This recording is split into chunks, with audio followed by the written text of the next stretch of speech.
हरे कृष्णा। सभी वैष्णव भक्तों के चरणों में दंडवत प्रणाम।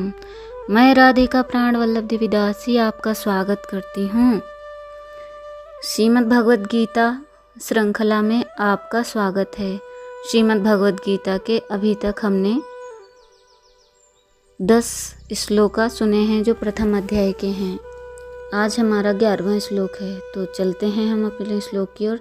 जगत गुरु श्रीला प्रभुपाद की जय, अनंत कोटि वैष्णव भक्त वृंद की जय, गुरु महाराज की जय। अयनेषु च सर्वेषु यथा भागम् अवस्थिताः भीष्मम् एव अभिरक्षन्तु भवन्तः सर्वे एव हि। अयनेषु च सर्वेषु यथा भागम् अवस्थितः भीष्मम् एव अभिरक्षन्तु भवन्तः सर्वे एव हि।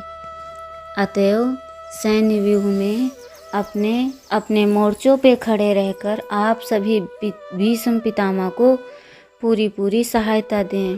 तात्पर्य श्रीला प्रभुपाद के द्वारा। श्रीला प्रभुपाद की जय। भीष्म पितामह के शौर्य की प्रशंसा करने के बाद दुर्योधन ने सोचा कहीं अन्य योद्धा न समझ लें कि उन्हें कम महत्व दिया जा रहा। अतः दुर्योधन ने सहज कूटनीति ढंग से स्थिति को संभालने के उद्देश्य से उपयुक्त शब्द कहे। उसने बलपूर्वक कहा कि भीष्म देव निसंदेह महानतम योद्धा हैं कि अब वे वृद्ध हो चुके हैं। अतः प्रत्येक सैनिक को चाहिए कि चारों ओर से उनकी सुरक्षा पर का विशेष ध्यान रखें। हो सकता है कि वे किसी एक दिशा में युद्ध करने लग जाएं और शत्रु इस व्यवस्था का लाभ उठा ले। अतः यह आवश्यक है कि अन्य योद्धा मोर्चा पर अपनी अपनी स्थिति पर अडिग रहें और शत्रु को व्यूह न तोड़ने दें। दुर्योधन को पूर्ण विश्वास था कि कुरुओं की विजय भीष्मदेव की उपस्थिति पर निर्भर है।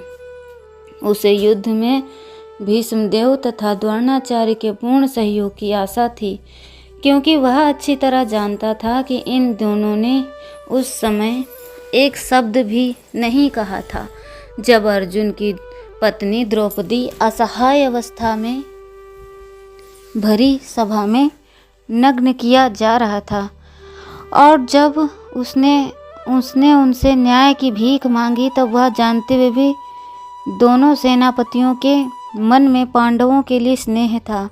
दुर्योधन को आशा थी कि वे इस स्नेह को उसी तरह त्याग देंगे जिस तरह उन्होंने द्वित क्रीड़ा के अवसर पर त्यागा था। दुर्योधन के मन में ये बहुत उचित संशय था।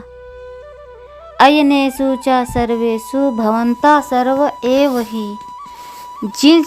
जिन मोर्चों पर आपकी नियुक्ति दी गई है, आप सभी योद्धा लोग उन्हीं मोर्चों पर दृढ़ता से स्थिर रहते हुए सब तरफ से सब प्रकार से भीष्म जी की रक्षा करें।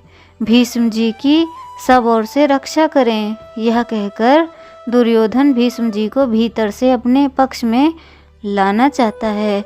ऐसा कहने का दूसरा भाव यह है कि जब भीष्म जी युद्ध करें तब किसी भी व्यूह द्वारा से शिखंडी उनके सामने ना आ जाए, इसका आप लोग ख्याल रखें। अगर शिखंडी उनके सामने आ जाएगा तो भीष्म जी उस पर सशस्त्र नहीं चला पाएंगे। कारण है कि शिखंडी पहले जन्म में थी स्त्री था, अब इस जन्म में पहले स्त्री था, अब पीछे पुरुष बना, इसलिए भीष्म जी इसको स्त्री ही समझते हैं और उन्होंने शिखंडी से युद्ध ना करने की प्रतिज्ञा रखी है। वह शिखंडी शंकर के वरदान से भीष्म जी को मारने के लिए ही पैदा हुआ है। अतः जब शिखंडी से भीष्म जी की रक्षा हो जाएगी तो फिर वे सबको मार देंगे, जिससे निश्चित ही हमारी विजय होगी। इस बात को लेकर दुर्योधन सभी महारथियों से भीष्म जी की रक्षा करने के लिए कह रहा है। संबंध द्रोणाचार्य के द्वारा कुछ भी ना बोलने के कारण दुर्योधन का मानसिक उत्साह भंग हुआ देखकर उसके प्रति भीष्म जी के किए हुए स्नेह सौहार्द की बात संजय आगे के श्लोक में प्रकट करेंगे। तो हरे कृष्णा, आज का हमारा श्लोक पूर्ण हुआ। आप लोगों का बहुत बहुत धन्यवाद। हरे कृष्णा। मिलते हैं हम आपसे श्रीमद् भगवद गीता श्रृंखला के अगले श्लोक में।